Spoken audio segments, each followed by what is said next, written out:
Oke, betul lagi di Heroes Time, dimana hari ini ya, tanggal 20 Desember tahun 2022. Ini adalah hari ya, kita hitung-hitung itu hari lah sebelum tahun baru gitu kan. Jadi hari ini pengen coba bikin rating buat film MCU fase 4 gitu. Kalau kalian tahu sendiri, MCU fase 4 ini adalah salah satu fase yang sangat amburadul.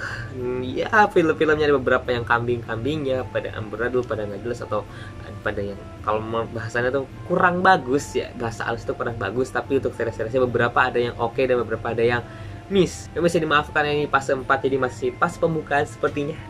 Masih pas pembukaan sepertinya, dan fase ini sangat ya ditutup sama ini sih, akhirnya ditutup sama filmnya dari Wakanda Forever. Ada beberapa series dan 2 presentation special presentation dan beberapa movie gitu, lupa kita ya. Kurang lebih ada 7 movie dan 8 series plus 2 special presentation. Jadi ini bakal rating ya, dan di akhir video ada konten kreator juga yang bakal nge-rate atau top-topin dari filmnya Marvel MCU Fase 4 ini. Seperti apa ya? Langsung kita masuk aja ke ratingnya. Jadi ini udah fase akhir, jadi ini pengen coba aja nih fase 4 nya mau ratingin aja gitu. Cuma anjing. Oke, kita mulai dari movie dulu. Dimana movie ini dibuka sama film dari Black Widow. Dimana film Black Widow ini rilis di tahun 2021 kalau nggak salah ya. Rilisnya tuh yang langsung teater ya. Jadi emang delay banget ya, delay karena di Indonesia juga delay juga kan film Black Widow ini gitu, baru muncul di Disney Plus itu tanggal 8. Jadi film Black Widow ini ya, untuk segi cerita ini lupa ingat sebenarnya, tapi untuk segi cerita kalau menurut Bang Eka, kalian nonton tuh harus apa ya, sudut pandangnya ke Yelena Belova. Emang karena karakter ini udah mati si Black Widow ini kan, jadi otomatis kita harus apa ya, merelakan gitu kan. Ini jadi Black Widow ini aduh super ingat, tapi ceritanya cukup apa ya, sedikit membosankan. Tapi emang kalau kalian nonton dengan apa ya, dengan sudut pandangnya Yelena Belova kan bakal bagus filmnya. Dan kalau misalnya guardanya nggak dikasih penambahan karakter, emang kagak, emang ini filmnya Black Widow gitu, filmnya Yelena Belova harusnya deh, filmnya Yelena Belova bukan filmnya Black Widow kan. Jadi anak kasih rating 7. Nah, buat Black Widow anak kasih rating 7 ya. Kenapa? Karena untuk segi cerita cukup oke. CGI emang agak amburadul beberapa. Kalau kalian tahu ya, CGI MCU Fase 4 itu kacau banget beneran dah. Tolong deh, itu MCU Fase 4. Itu untuk Black Widow 7/10. Jadi ini ada rating 1, 2, 3, 4, 5, 6 gitu. 1 itu yang paling rendah ya. Oke gitu. Sip. Lanjut kita masuk ke Shang-Chi The Legend of Ten Rings. Ini salah satu film yang menurut aneh cukup keren lah, maksudnya cukup apa ya, ini salah satu film yang aneh menurut aneh ya. Itu sangat gila nih, keren banget nih film kan.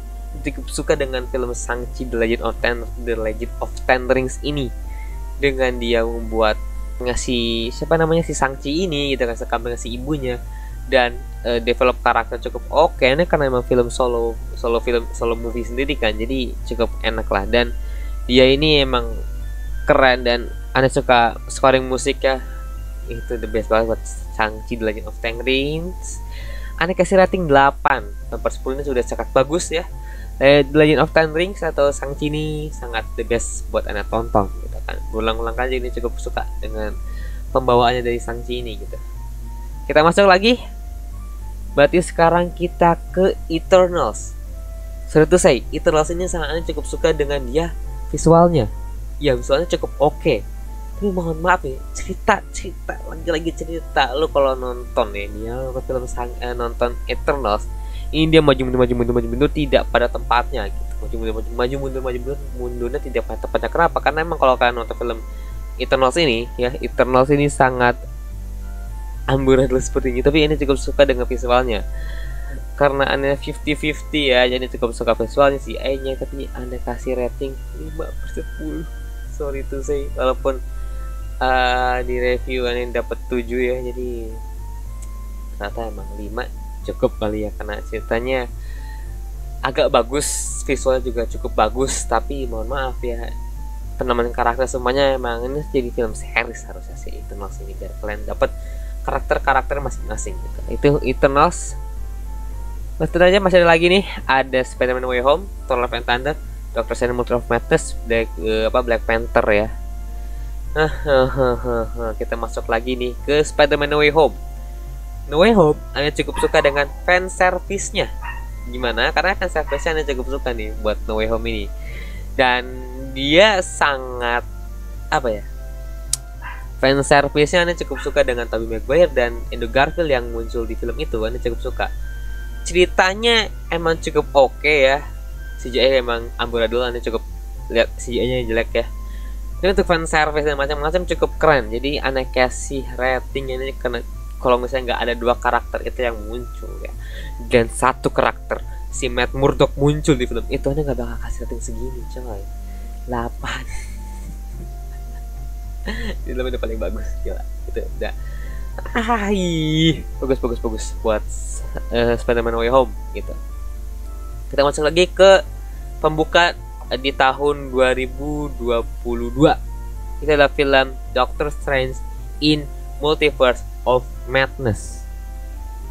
Oke, Anda cukup suka dengan judulnya Madness, Multiverse of Madness, kegilaan. Tapi mohon maaf, kenapa Wandanya yang gila di sini coy? Multiverse udah gila gitu, kurang madnessnya gitu buat film ini. Takkannya nih kalau kasih judul film tuh Multiverse of Madness tapi kurang madness gitu kan? Yang mana madness ini? Multiverse-nya mana ini? Salah satu film yang agak membohongi atau membohongi judul Multiverse of Madness. Aneh nggak kerasa Multiverse of Madness ya? Kenapa? Pertama jalan ceritanya nggak, aduh ya Allah. Walaupun Anda cukup suka dengan pembawaannya si Sam Raimi ngedereknya, tapi kalau cerita ya, Anda pengen lihat deh story awal dari Doctor Strange. Anda pengen lihat deh story awal dari Doctor Strange in the Multiverse of Madness itu gimana sih? Anda pengen lihat nih.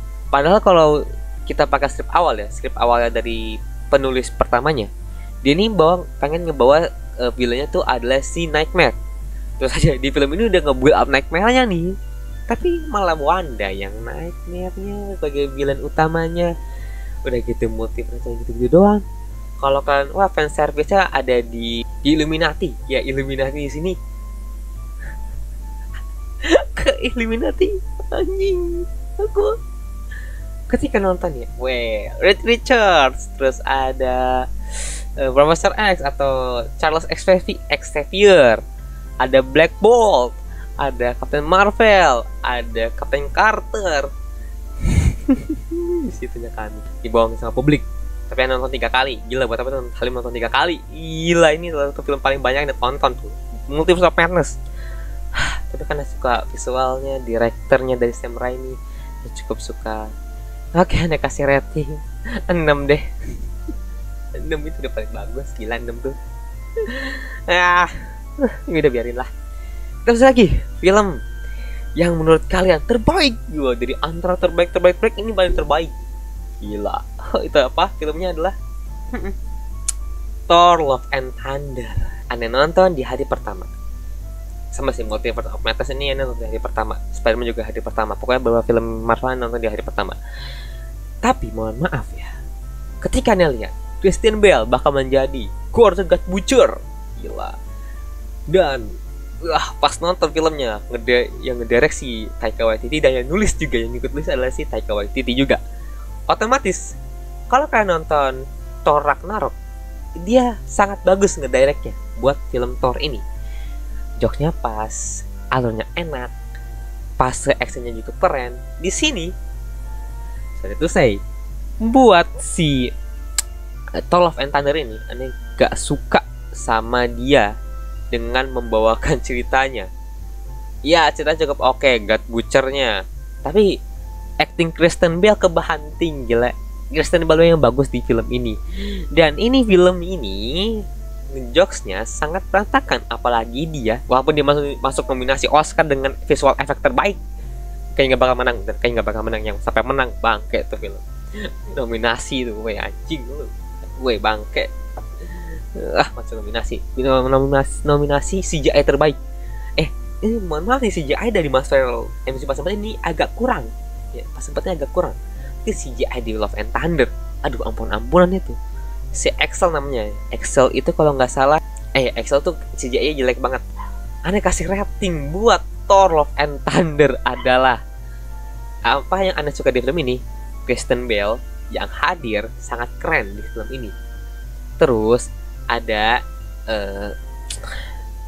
jokes-jokesnya emang nggak jelas, aneh kurang suka nih. Salah satu film, masa ini film komedi berkedok superhero. Saya cukup suka dengan Natalie Portman di sini ya, walaupun mati di film ini. Natalie Portman sama Kristen Bell. Alur ceritanya emang pasanya berantakan, maksudnya bukan berantakan, pas cerita itu agak buru-buru. Actionnya ya, ini lebih suka actionnya di Thor Ragnarok sumpah daripada film ini. Ada kasih rating adalah 4. Ya 4 itu paling. Itu ya sudahlah. Oke, kita masuk ke film terakhir dari MCU pas sempat ini. Oke, Black Panther Wakanda Forever. Salah satu film yang sebagai penutup fase 4. Keren. Bagus.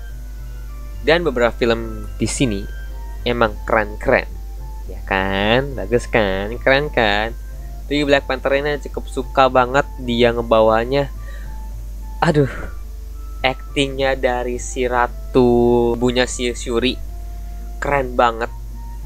Visualnya kita nggak usah ngomong visual, kita ngomong cerita aja. Pembawaan dari kita apa ya, sebagai tribute ya dari Chadwick Boseman ini keren.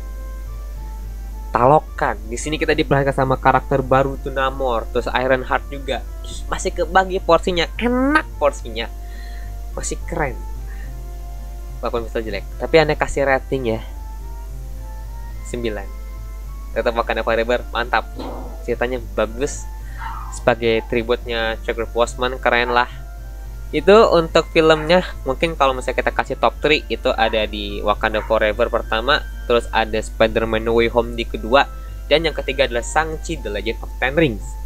Sisanya ada Black Widow, terus ada Multiverse of Madness, terus ada Eternal, sama yang terakhir Thor Love and Thunder paling bawah Thor Love and Thunder. Mohon maaf nih. Ya sudahlah. Kok gak ada yang 1 sama 3 ya, itu buruk banget kayak filmnya ya. Enggak gitu. Oke, kita masuk ke set. Kita masuk ke WandaVision. WandaVision walaupun 2 episode agak flop, tapi beberapa kedepannya keren banget, seru, diikuti. Itu setiap hari Jumat tuh, nggak salah. Ingat banget dia setiap hari Jumat rilisnya. Tunggu-tunggu banget. Teori-teorinya banyak banget. Dimana ada teori Mephisto, Quicksilver-nya ini pakai yang 20th Century Fox hadir di situ. Ini sangat booming banget loh si WandaVision. Anak kasih rating WandaVision ini adalah 8. Visual cerita yang oke. Banyak teori-teorinya bermunculan di WandaVision juga. Terus story-nya si Wanda keren juga, dan wah the best lah buat WandaVision ini. Top. Kita masuk ke Falcon and the Winter Soldier. Ini salah satu film yang menurut aneh cukup apa ya, dia bagus di politik ya. Kita bakal lihat nih, Avengers itu digaji kan, Avengers tuh digaji boy. Terus karakter development karakter si Bucky sama si Sam Wilson di sini keren banget. Dan gimana cara si Sam Wilson ini menjadi Captain America, bagi bebaya dia menjadi Captain America kan si Sam Wilson ini kan. Dan ceritanya cukup oke lah buat si Falcon and the Winter Soldier. Aneh kasih rating karena emang beberapa episode agak sedikit flop juga ya, tapi ya udahlah, itu filmnya sangat oke. 7 buat Falcon and the Winter Soldier. Loki, ini Loki, halo Loki, keren banget loh filmnya. Ini teori-teorinya ya, kita membeli ini baru multiverse nih Loki ini ya, mungkin tahun depan ya ada Loki season 2. Loki ini ceritanya wah sangat keren sekali gitu kan, apalagi beberapa kita di-explore multiverse-nya hampir di sini, dikenalin varian-varian di sini juga, dikasih lihat Kang-nya muncul pertama kali di sini juga pertama kali. Endingnya bikin gantung banget, sampai kita tunggu-tunggu buat season 2-nya. Tapi emang Loki ini bagus di ceritanya, bagi memperkenalkan multiverse sangat jelas banget di sini si Loki ini. Anak kasih rating apa agak sedikit ya kekurangannya beberapa lah, you know lah. 9. Masih the best Loki buat series. Kita masuk ke What If berarti ya. Aduh, what if, sorry tuh saya ini beberapa ada ceritanya ada yang bagus, tapi ada kayak yang bagus tuh ada di episodenya Doctor Strange. Calak kayaknya masih bagus deh. Kayak yang bagus tuh di ini deh. Di Doctor Strange-nya bagus ceritanya. Tapi kan emang dia pisah-pisah ya. Oh, sama yang ini Vision yang jadi jahat itu bagus juga. Pembentukan dari Guardian of the Multiverse kalau nggak salah namanya. Aduh, tapi beberapa ada yang sedikit kurang enak ceritanya gitu, kayak Captain Marvel, Captain Carter, saya nggak suka ceritanya. Ya, udahlah, kita kasih rating 6 aja ya. Buat What If, gila, multiverse 6 semua nih. Waduh, kok iya kan?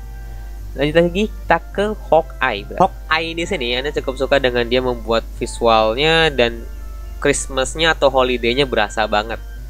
Gila, Hawkeye ini sangat ditonton buat sama keluarga cukup oke, walaupun karakter Kingpin di sini agak di drop abis-abisan, tapi ya cukup oke lah buat kalian tonton buat si Hawkeye ini. Karena cukup suka lagi Hailey Stacey, halo, cantik lu. Walaupun agak sedikit development karakternya agak sedikit aneh, tapi udahlah kita kasih rating buat Hawkeye ini, Anda kasih rating 6 juga. Hehe. 6/10 itu sangat bagus. Udah bagus kok ceritanya dengan wah, kalau kalian tonton tanpa nggak usah mikir panjang-panjang, udahlah ini film santai loh, keren. Kita masuk lagi ke Moon Knight. Ini Moon Knight ya, wah, kalian tonton Moon Knight, coba kalian tonton Moon Knight, ini sangat bagus lah, bagus Moon Knight ini. Darknya oke, gore-nya ya walaupun gak dapat banget ya, sangat oke. Walaupun di episode terakhir si siapa Khonshu lawan si siapa tuh Dewi apa lupa, jadi kayak Ultraman tuh, aduh. Tapi menurut Anda cukup ceritanya cukup oke, dan ini salah satu film yang Anda cukup suka. Ada yang cukup suka buat film Moon Knight ini, emang kita tonton bareng-bareng Moon Knight ya. Pada suka bagi soundtracknya itu sangat memorable, yang kita nggak tahu soundtracknya yang Everyday You Wake Up itu sangat mantap. Tapi ya Moon Knight di sini cukup oke, dan Anda kasih rating 9. Iya, 9 itu gimana kan, bagus. Miss Marvel, gila, sebagai film muslim, Marvel muslim pertama ya, ceritanya cukup oke. Menurut Anda ketika nonton kayaknya bakal nyantai di film kan, ternyata berat coy, gila, berat ternyata ya, agak sedikit berat. Dan dia masih banyak banget masukin elemen-elemen dari India ya, Pakistan. Oke lah buat Miss Marvel ini, Anda kasih rating 7. Ceritanya oke kan, ikut aja, ini sangat cerita cukup oke lah buat film kalian tonton di pas liburan gini. She-Hulk, kalau She-Hulk kalian mau tahu gak She-Hulk tuh filmnya kayak tai tuh, jokesnya agak sedikit apa. Anda nonton She-Hulk nih karena apa? Daredevil muncul di trailer ya, Anda tunggu di Daredevil, ternyata dia muncul di episode 8 mau akhir lah. Daredevil juga dibikin flop juga kan, aduh ya Allah, jelek banget. Tapi She-Hulk masih bagusnya di Daredevil ya. Episode terakhir sangat bagus ya, episode terakhir apalagi si She-Hulknya dia nge-breaking the fourth wall-nya, dia bikin apa ya, bikin ending sendiri gitu. Tahu ini film komedi ya, tapi ya gak gitu. Aduh ya udah deh, Anda kasih rating 3. Enggak deh, 4 aja, sayang. Anda cukup suka Daredevilnya muncul, terus mind blowing banget ya film series ini ya. Kalau kalian nonton nih beberapa ada kayak filler episode gitu, tau gak sih, filler episode banget kayak di anime gitu ya. Oke, She-Hulk Anda kasih 4, paling bawah. Sorry to say, She-Hulk mohon maaf ya, lu bagus di Daredevilnya, walaupun Daredevilnya dibikin flop. Anda gak berharap ada season 2 buat She-Hulk ini, Anda gak berharap banget. Sampai di SDCC nanti She-Hulk season 2 tai. Nah, nggak bakal. Nggak ada. Aneh, semoga nggak ada She-Hulk season 2. Cukup Moon Knight sama Loki ada season 2. Itu aja. Dah, She-Hulk. Kita masuk ke holiday special atau apa ya? Special presentation, ada Werewolf by Night sama Guardian of the Galaxy holiday special. Werewolf by Night Anda cukup suka dengan ceritanya, gore-nya dan hitam putihnya sangat keren ya. Sangat Halloween banget kan, Anda kasih rating 8. Ceritanya ya sedikit agak flop, tapi Anda cukup suka dengan dia ngebuat atau ngedirect ya si Werewolf by Night ini. Holiday special enggak itu aja deh. Holiday special Anda cukup suka ya. liburan banget, the best banget holiday special ini. Maksudnya kita dapat hiburannya. Ini adalah salah satu project terakhir dari si James Gunn ya. Di ini, jangan 10, belum. Aneh kasih rating 8. Kenapa? Bagus kan ceritanya.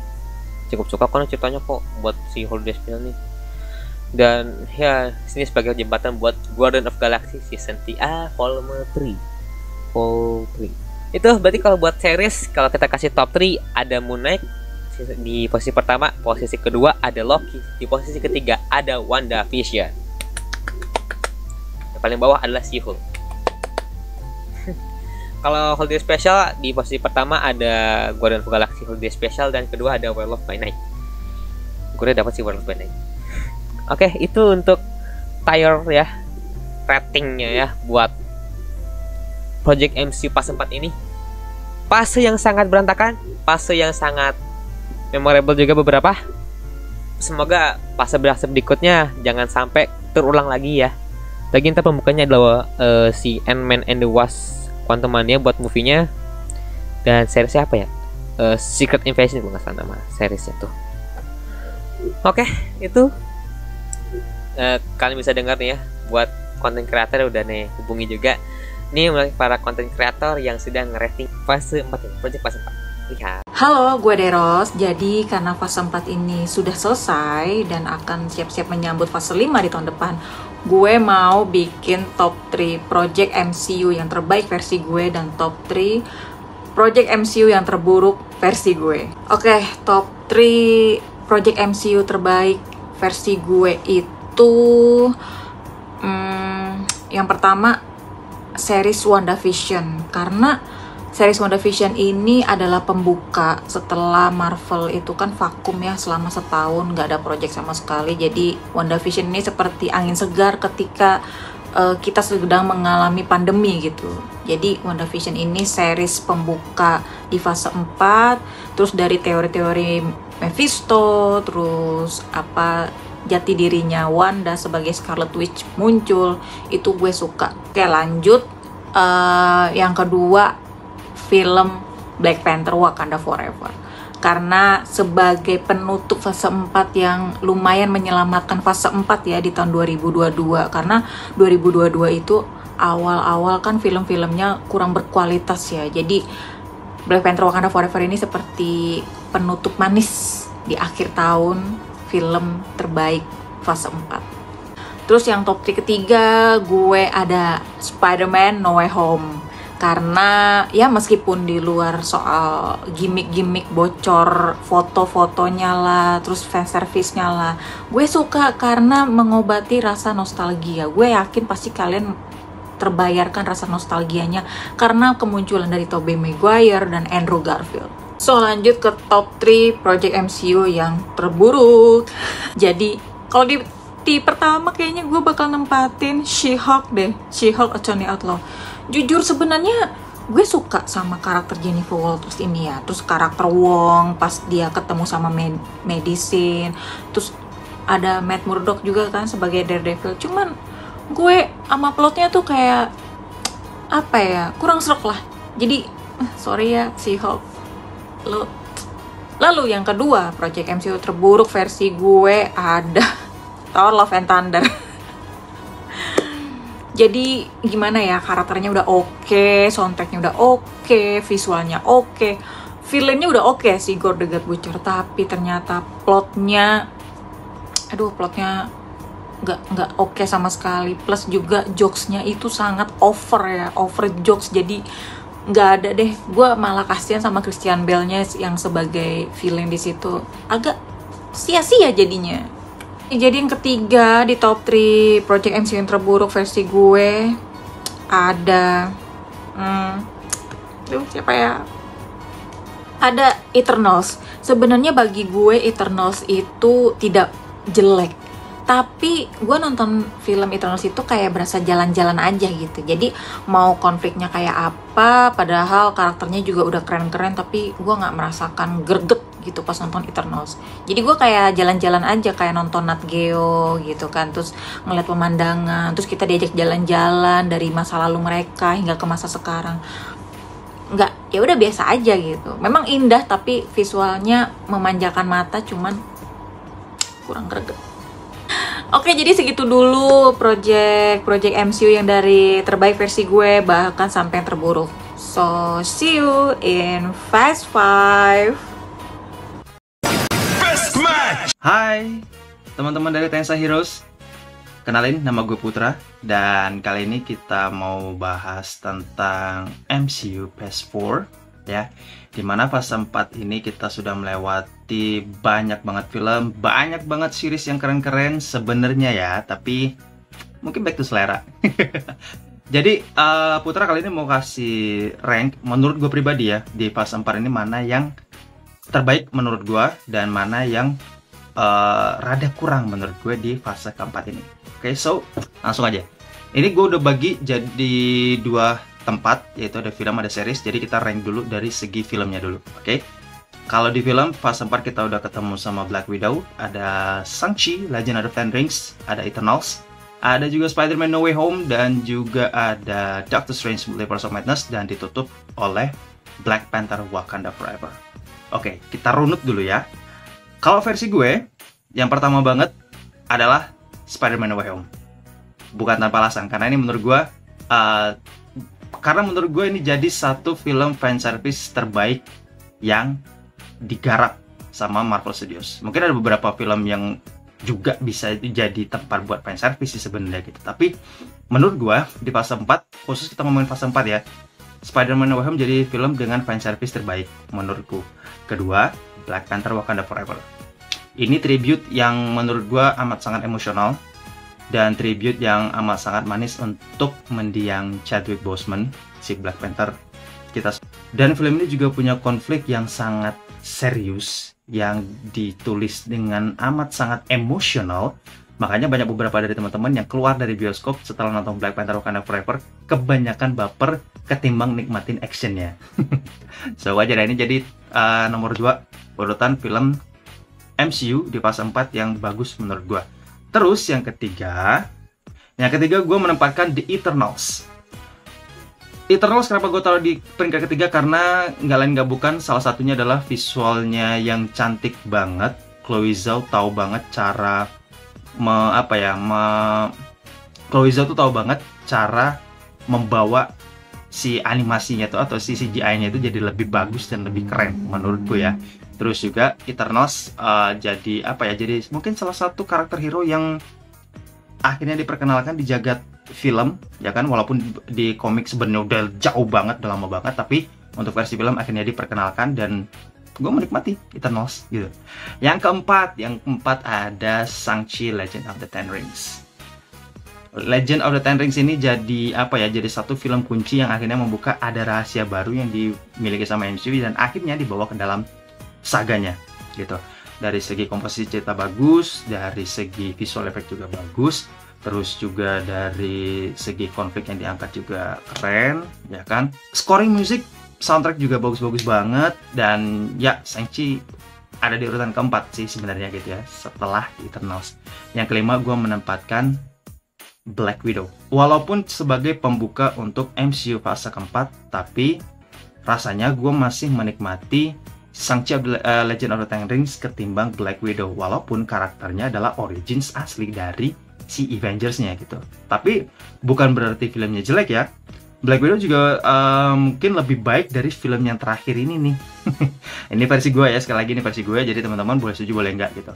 Nah, jadi ada Black Widow, dan yang terakhir menurutku yang aku nikmati banget dan jadi urutan paling terakhir di versi filmnya adalah sisanya ya, Doctor Strange in the Multiverse of Madness. Walaupun di luar sana Doctor Strange akhirnya mendapatkan film pilihan terbaik versi penonton ya kalau nggak salah ya. Tapi buat gue ada banyak miss yang dibawakan sama Michael Waldron dan juga Sam Raimi. Bukan berarti gaya directing Sam Raimi jelek ya. Jadi bukan berarti directing Sam Raimi itu jelek ya. Tapi entah kenapa tulisan dari Michael Waldron belum mendeliver sosok atau sisi dari kegilaan yang diakibatkan oleh multiverse yang udah diceritakan sebelumnya di seri-seriesnya gitu. Jadi Elizabeth Olsen memang still the show ya kan. Tapi menurutku untuk urutan paling terakhir aku agak kurang gitu dengan Doctor Strange Multiverse of Madness. ya kan? Itu dari segi film. Dan untuk dari sisi series, menurutku yang masih di paling atas banget ya nggak lain nggak bukan adalah Loki. Series Loki masih jadi yang terbaik dan urutan pertama menurut gue, karena selain enjoyable, sebenarnya ini series enjoyable banget gitu kan. Tapi mungkin ada beberapa dari teman-teman yang nonton Loki masih ruwet, ini multiverse-nya mau dibawa kemana nih, ini arahnya kemana. Tapi akhirnya kalau kamu nonton 2 atau 3 kali, mungkin kamu bakalan paham gimana serunya menjelajah multiverse bersama Loki gitu. Dan juga tulisannya bagus, ya kan, penggarapannya juga benar-benar bagus, visualnya juga bagus gitu kan. Pokoknya Loki masih jadi series favorit pilihan gue dan juga pilihan penonton yang ada di luar sana gitu. Dan yang kedua, gue menempatkan The Falcon and the Winter Soldier. Bukan nggak mungkin ya, karena semenjak pas sempat diumumin, gue amat sangat penasaran dengan si seriesnya Falcon and the Winter Soldier.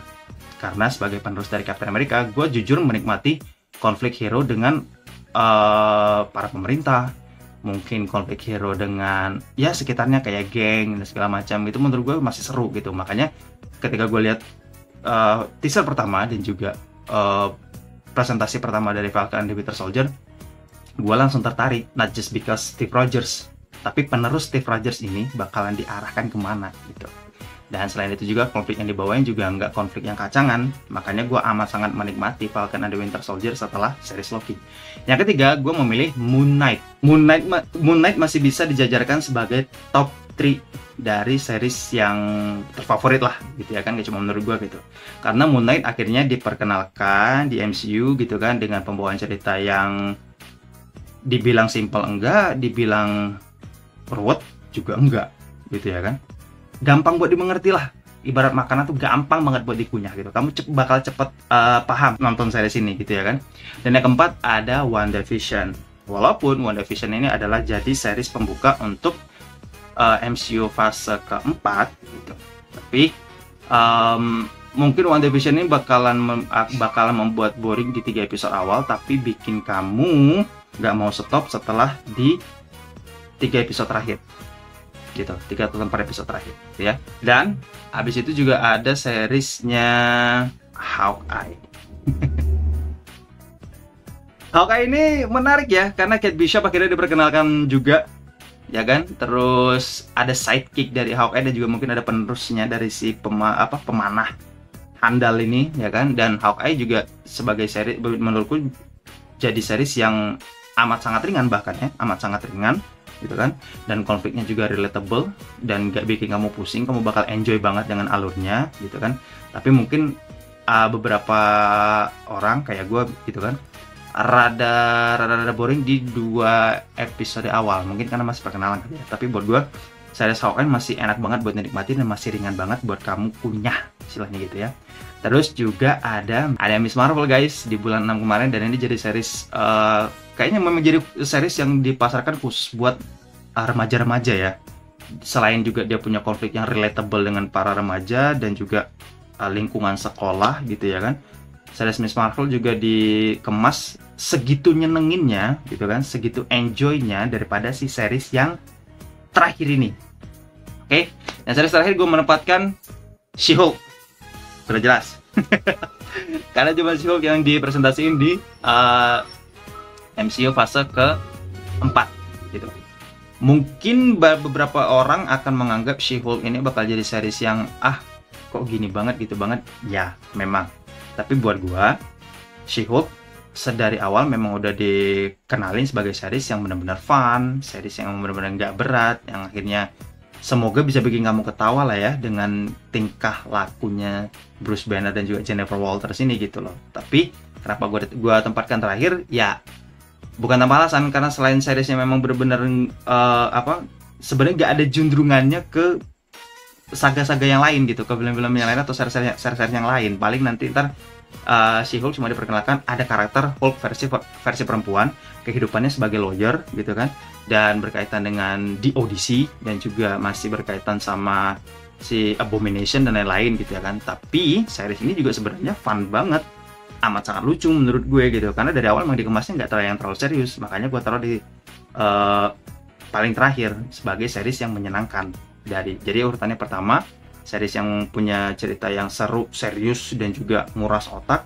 Dan yang terakhir, yang paling bawah adalah series yang nyenengin, ringan, nggak perlu kamu mikir dan nggak perlu kamu bikin teori apa segala macam gitu ya kan. Tapi yang jelas She-Hulk jadi series yang menyenangkan ya, dikala kamu mungkin berat lah ya buat bikin film-film lain yang lain ya kan, film atau series lain yang udah kamu tonton yang berat banget, She-Hulk hadir dan dikemas semenyenangkan itu kayak gitu. Oke, mungkin itu ya dari gua, runutan gua dari versi film dari pertama sampai terakhir, dan juga dari series dari yang pertama sampai terakhir gitu ya kan. Semoga pilihan kamu sama ya kan. Nggak harus sih sebenarnya, pokoknya semoga kamu sesuai ya kan, kamu cocok dan kamu klop dengan apa yang saya pilih gitu kan. Karena ini sekali lagi versinya gua, karena menurut gua menempatkan film dari yang memang terbaik, entah itu versi fanservice, entah itu dari segi cerita yang baik dan bagus, penulisannya dan penggarapannya benar-benar serius. Sebenarnya kalau mau dijelasin lebih detail lagi ini bakal panjang banget gitu, tapi buat gue untuk dari segi film gue milih yang pertama ada Spider-Man No Way Home, terus juga yang kedua ada Black Panther Wakanda Forever, terus juga ada The Eternals, ada Shang-Chi and Legend of Ten Rings, terus juga ada Black Widow, dan terakhir ada Doctor Strange in the Multiverse of Madness. Nah, kalau dari segi series, pertama gue memilih Loki, yang kedua Falcon and the Winter Soldier, yang ketiga ada Moon Knight, yang keempat ada WandaVision, yang kelima ada Hawkeye, yang keenam ada Miss Marvel, dan yang terakhir ada She-Hulk. Goodbye fase 4 dan selamat datang di fase 5 yang bakal kita sambut dari tokoh atau karakter hero Ant-Man and the Wasp Quantumania di bulan Februari. Semoga harapan gue fase 5 bisa lebih berbobot, fase 5 bisa digarap dengan lebih serius dan mementingkan quality ketimbang quantity. See you next time, gue Putra. Sampai ketemu di lain kesempatan. MCU fase 4. Sebelum gue sampein yang terbaik dan terburuk menurut gue pribadi, memang fase ini sebagai pengenalan atau riset kembali dengan karakter-karakter baru yang diperkenalkan, dan juga istilahnya mempensiunkan karakter-karakter OG6 Original 6 di fase sebelumnya, dan inilah yang akan menjadi penopang fase baru di cerita-cerita selanjutnya. Cuma memang ada banyak pro kontra, dan di sini gue juga sebenarnya banyak yang kurang suka gitu dengan project-project MCU fase 4 ini. Tapi ada yang menarik sebetulnya. Contoh ada Moon Knight, terus Loki, dan Werewolf by Night yang di luar ekspektasi ternyata meskipun enteng, tapi ternyata itu menjadi salah satu hal yang membuat gue menilai akhirnya sedikit keluar dari zona nyaman gitu. Dan Black Panther Wakanda Forever sebetulnya juga udah mulai ada cakar-cakaran keluar, ya meskipun nggak terlalu keluar dalam tapi kelihatan cabikan-cabikannya. Tapi jujur Black Panther Wakanda Forever kurang keangkat atau kurang berasa karena dari pemeran Black Panther sendiri gitu, si Leticia Wright sebagai Shuri yang nggak ada karisma yang menurut gue pribadi. Dan sebetulnya dari Namor, Talokan itu bagus, cuma sayang banget nggak berimbang sama Black Panther-nya. Jadi untuk yang terbaik di fase 4 ini menurut gue Shang-Chi sih tetap. Dia berhasil memperkenalkan kultur Asia, terus juga action sequence-nya bagus, visualnya juga, dan ya gue sangat berharap bakal at least kalau mau representasi itu ya yang proper sih, yang benar-benar meskipun ada beberapa hal yang gak relate, tapi menurut gue Shang-Chi bisa jadi acuan untuk selanjutnya, dan harusnya lebih lagi sih karena di fase-fase sebelumnya udah berhasil gitu. Nah, untuk yang terburuk ini udah jelas sih menurut gue pribadi, si Hulk, karena tanpa cameo apalah si Hulk. Kayak ya udah gak bakal ada yang nonton, gue yakin. Untung kebantu cameo-nya, terus juga ya cerita-ceritanya mau komedi juga kurang komedi, jadi ya udah itu sih yang bisa gue sampaikan. Semoga tidak men-trigger banyak orang. Oke, itu buat para content creator yang ratingnya ya buat project MCU fase 4 ini. Semoga fase 5 ini dibikin bagus aja ya, tolong banget ya. Fase 4 ini CGI-nya berantakan. Jangan kebanyakan project ya lu. Di tahun-tahun tuh ada berapa project ya si Marvel tuh, banyak banget lah. Pokoknya jangan banyak-banyak lah project kayak. Oke, gitu. Oke, jangan lupa like, komen, dan subscribe ini. Jangan lupa share video ke teman-teman kalian. Menurut kalian berapa rating buat project MC fase 4 ini? Jangan lupa like, komen, dan subscribe ini ya. Oke, tulis komentar di bawah aja buat project MC fase 4 ini ratingnya. Oke, jangan lupa like ya. Oke, sampai jumpa aja.